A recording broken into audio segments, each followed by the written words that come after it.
Nature knows how to heal us. For thousands of years, cultures have embraced the cold.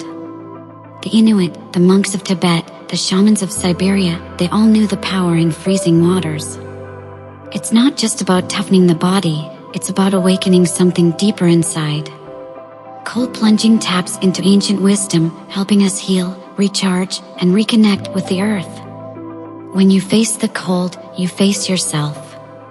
And in that moment, you remember your body is a tool for healing.